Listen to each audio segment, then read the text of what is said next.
Lucía, devuélveme los ojos, quiero verla como una vez la vi, toda de rosa y en su rostro bello, confundidos la nieve y el rubí. Santa Lucía, tierna protectora de los que sufren como sufro aquí. Quiero verla porque mi dulce amada Santa Lucía se parece a ti. Fue una tarde feliz de primavera, entreabrían las flores por doquier, y entre todas las flores ella era la más hermosa que alcanzaba a ver.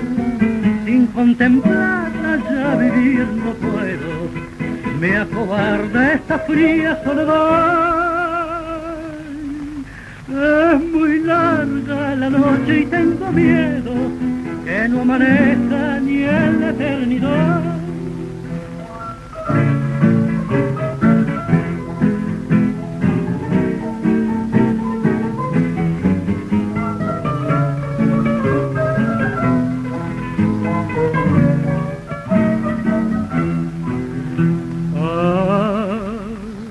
Yo divago con estas fantasías, deseando lo que ya no he de lograr, y que me vale cambiar sombra por sombra, si en mi alma jamás ha de ser amar.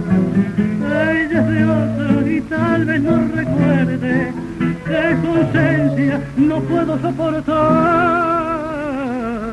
y que en mis noches solitario y triste me enseguecía a fuerza de llorar.